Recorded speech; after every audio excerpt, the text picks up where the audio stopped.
Fly into danger on their mission to Mars. Forrest Whitaker is a samurai-style hitman in Ghost Dog. And the President of the United States faces a terrifying decision in Deterrence.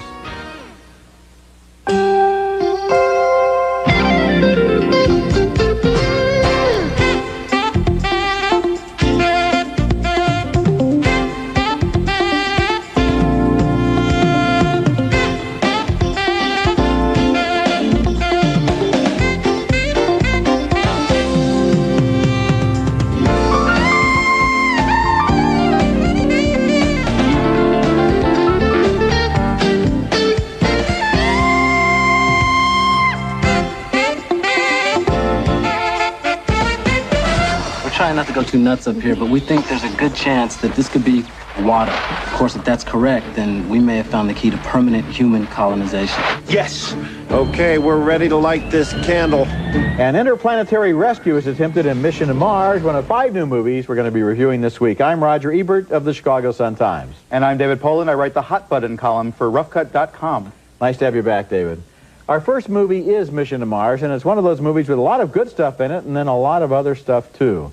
The movie opens with the first manned mission to the Red Planet, which ends with a mysterious final transmission and then silence. An emergency rescue mission is put together with a crew headed by co-pilots played by Gary Sinise and Tim Robbins.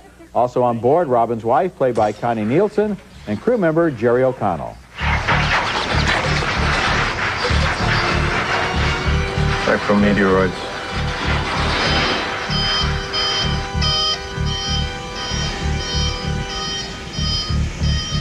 Kill those alarms!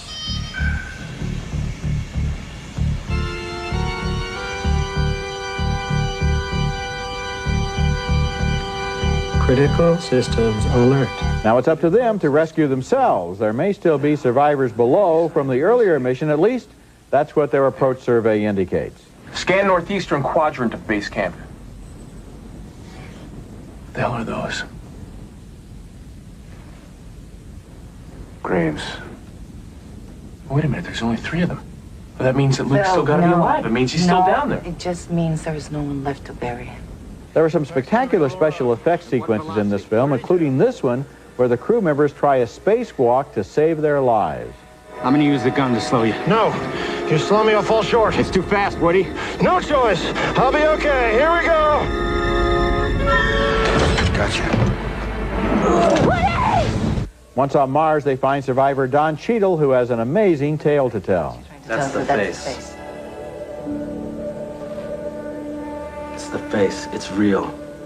Somebody put that thing there. It's not us.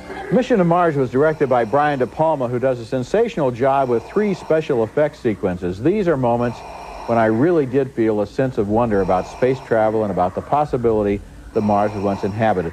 Those sequences are surrounded, however, by other scenes that are too wordy and curiously low in energy. It's as if the movie wants to be a visionary action thriller but keeps lapsing into meditation and introspection and getting distracted. Strange how the same movie can be so good and so disappointing. I give Mission to Mars a marginal thumbs down. My thumb is so much further down than yours on this picture. It's not even funny.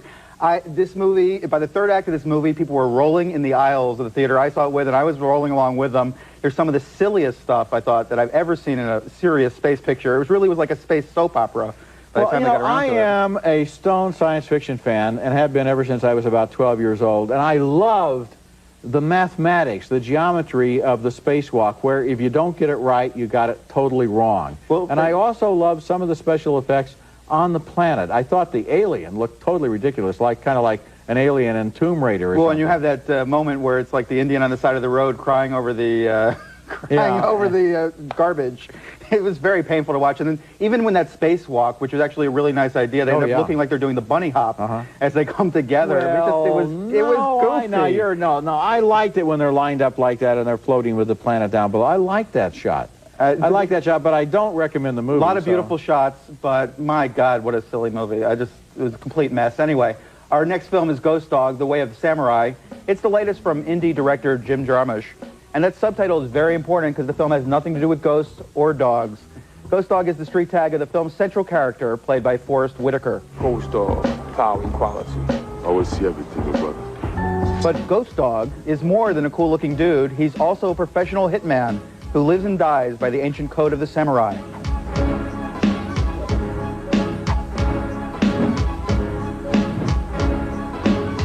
Ghost Dog works for a mafia crew out of respect for one wise guy who saved his life. The contrast between the aging mafiosos and the urban music and mindset of today is one of the great sub-themes of the film. You know, the rappers, they all got names like that. Snoop Doggy Dogg, Ice Cube, Q-Tip, Method Man. My favorite was always Flavor Flav from Public Enemy. We got the funky, fresh fly flavor. Live lyrics in the bank of reality. I kick the flies, dope maneuver technicality. Do a dope track. I love that guy. I don't know anything about that. But it makes me think about Indians. You know, they got names like Red Cloud, Crazy Horse. That was the legendary Henry Silva as the very confused mafia chief. One of the film's other very real charms is when Ghost Dog, the real lone gunman, lets a few people get close to him. My mom says you never talk to nobody, and you got no friends. I don't know your mom. Is that true, though? What? That you never talk to nobody and you got no friends. The entire film is a mix of wonderful performances by faces fresh and familiar, led by Forrest Whitaker, who carries this picture on his shoulders with seeming effortlessness. At its core, Ghost Dog is more philosophy than violence. Like Scorsese, Jarmusch understands that the most dangerous men can be the most sympathetic heroes. It's about a man with a timeless code of honor, and very few can claim that kind of honor, whether they're a rapper, an ice cream vendor, or a killer. Add Jarmusch's wacky sense of humor to the mix, and the journey actually becomes magical. Ghost Dog washed over me like a warm wave, making me think and feel and giving it an enthusiastic thumbs up. You know, my thumb is way up, too. I really love this movie. I love the comedy in the scene where the gangsters are trying to comprehend the fact that they're communicating with this hitman by carrier pigeon. Yeah. That is a priceless scene. But I want to ask you something about Ghost Dog. He's mad, right? I mean, he's insane. Ghost Dog? Yes. I don't the think character, yes. He's very lonely. Yeah. He lives all by himself on a roof with his pigeons. Mm-hmm. He reads the Code of the Samurai, and he acts out this fantasy that has no connection with reality. Well, and I think this is how the man has saved his life. The man saved his life. No, he saved his own life by embracing this philosophy. I think he understands that the world around him is this world of violence and all these terrors, and his way of doing it is to go inside. Yeah, well, he lives in a dangerous neighborhood, but it'd be a lot safer if he moved, because after all, he's the hitman. I mean, the more I think about this character, the more I realize that if you read about this guy in the paper or ever wound up in court, he would be judged insane. Well, that's true. And that lends a kind of poignancy, an additional level of sadness and a touching quality to what is otherwise just kind of a mob comedy violence picture. It makes it deeper, I think. Well, I think for me, it's all about the code. Ultimately, some of the mafia guys actually live by that code also. The Henry Silva character is as willing to go to his end for what he believes in as Ghost Dog is for what is a better philosophy, theoretically. Yeah, but let's face it, in today's world, anyone who lives by that code is nuts. Unfortunately, that may be true. Okay, coming up later in the show, Kevin Pollak tries to steer America out of global warfare in Deterrence. And coming up next, Angelica Houston is a widow building a new life as Agnes Brown. I'll tell you something, Agnes. We're here for a good time, not a long time. Oh, Kathy. I never leave you. We're the Browns. We stick together, right? But you're all gonna have to help me out. Angelica Houston plays an Irish mother of 7 in Agnes Brown, a film she directed herself, and she's warm-hearted and convincing in the title role as a woman who runs a stall in a Dublin street market and has just become a widow. Being single again isn't so bad, she finds. She likes the freedom of being able to form close friendships outside the home, and her best pal, played by Marion O'Dwyer, runs the next stall in the market. No, you can't say you never enjoyed it, Agnes. Enjoyed what? No. The organism. I never done one. I don't think they exist. They do. I swear, Agnes, they do. I don't too. Money is always short in the Brown family, and that involves run-ins with Mr. Billy, played by Ray Winston, who is the local loan shark. I've already given you the £16 in interest. And now you're all paid up in a lump sum. I'm finished. You're finished, all right. Don't you ever ask me for a loan again. Agnes and Marion have a heart-to-heart talk about what really makes you happy. Like, I was hoping to get a couple of tickets to the Tom Jones concert. By the time I had enough money, they were all gone, sold out. All of this is sweet and good-natured and easy to watch, but Agnes Brown doesn't really add up to very much, and the ending feels more like a stunt than a resolution of anything.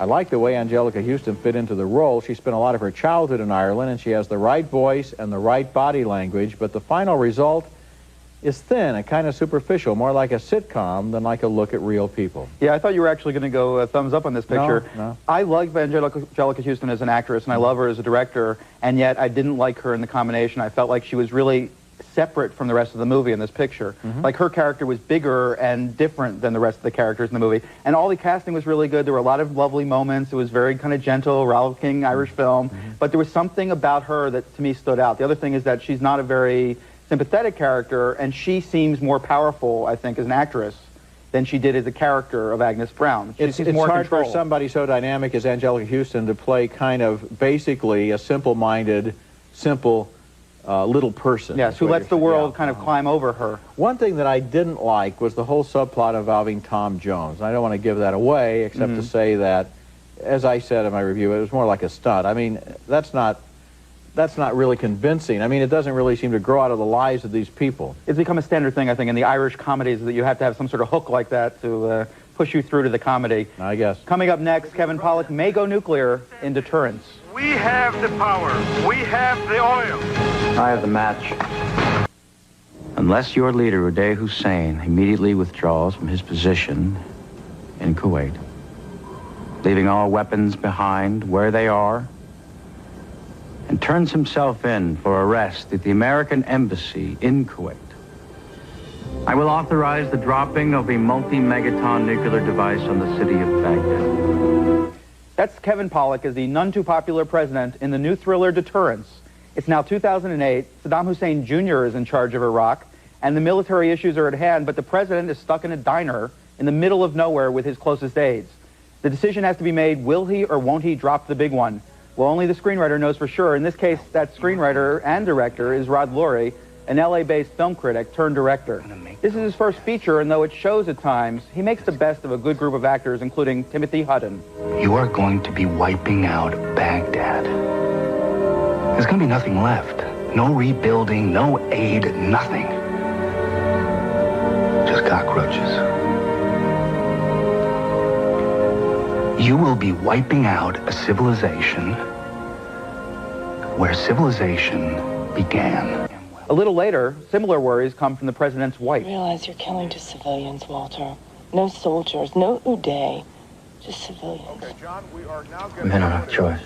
You're the president of the United States, Walter. You've got all the choice in the world. This is your basic clock movie. The story sets an alarm for 90 minutes in, and then the director tries to keep the tension building throughout. And though Lurie does that effectively, and the cast does a nice job, the film shoots itself in the foot, at least figuratively, in the last reel. I don't want to tell you what happens, but the conclusion of the film goes from having a classic plot point to becoming a flag-waving pomposity that slides into arrogance and reckless cruelty. Perhaps this makes Deterrence the conversation starter movie of the year, but it also forces me to point my thumb down on this movie. My thumb is up because the movie worked for me, and yet I agree with your criticisms. There was a scene in this movie where the president says, let's go outside, to two of his guys, and I'm going to tell you something. Then they go outside, and we stay inside. Then they come back in, and now they all know something we don't know, and that leads to a contrived ending that is not convincing, and you're right, is a little cruel. Well, unfortunately, I don't even think you notice that as you see the movie, so the point of it, which is really quite cruel, just doesn't even sink in, doesn't even make a point of saying. So after you walk out of the movie and start talking about it, you have a lot of questions. But while this movie is playing, it had me with it every second. It worked for me. It worked as a thriller. It was one of these closed room, closed set, snowstorm outside, end of the world dramas. Pollak is very good. The whole cast is very good. And it works, and then after you think about it, then it falls apart. Well, I agree with you, which is why I can't send my thumb in the northern direction there. Okay, well, my thumb is up until you get to the last 10 minutes, and then, okay. But I'm giving it a thumbs up because I enjoyed myself. Okay, let's talk now about a new experiment in exhibition.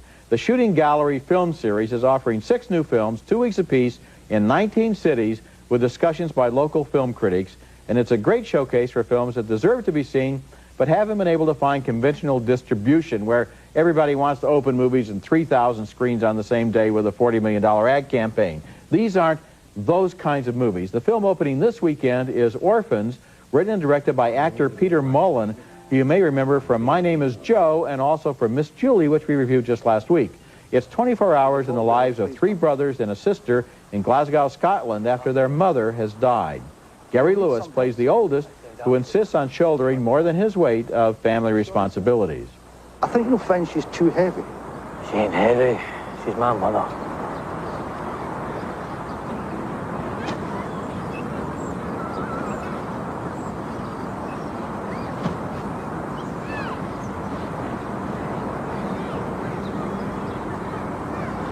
Meanwhile, their sister in a wheelchair rebels against the way she's treated in the family.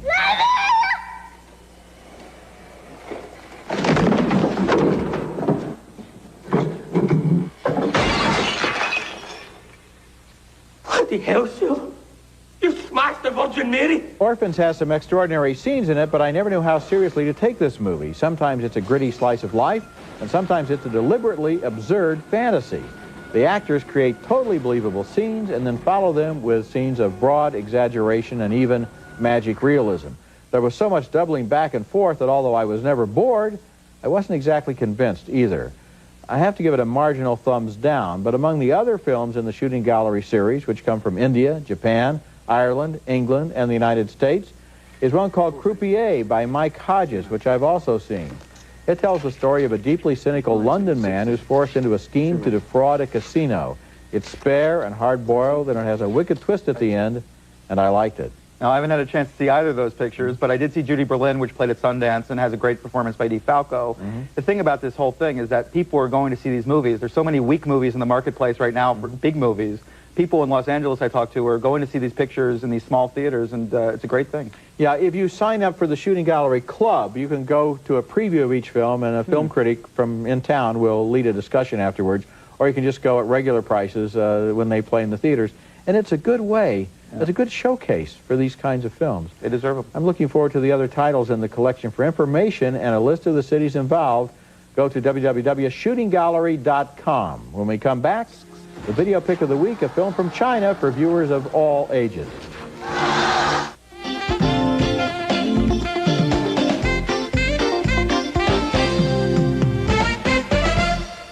Roger Ebert in the Movies Video Pick of the Week is brought to you by Nestle Raisinets. At the movies or at home, Raisinets.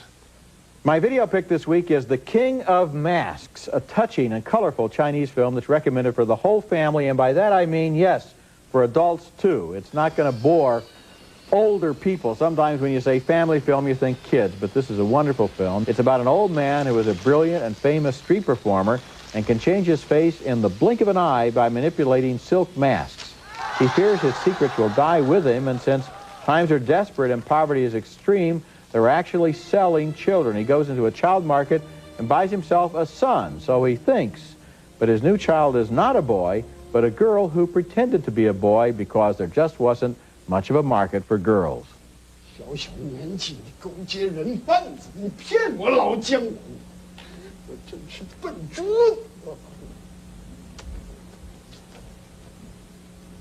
我不是骗子，我让人买过7回了。 There's a thrilling ending as the old man is accused of a crime he didn't commit, and his daughter tries to save him. 狗娃看我年老无后，给我送来个孙子。好，说下去。这个狗娃是哪家混头？什么绰号？是来龙还是作报？狗娃，他不是龙。 The King of Masks is a wonderful film, and when we reviewed it on the program last July, a lot of people told me how much they had enjoyed it. They sought it out, and they were really happy that they saw it. Of course, it didn't play widely, but now it's available on VHS and new this week on DVD, and it's my video pick of the week.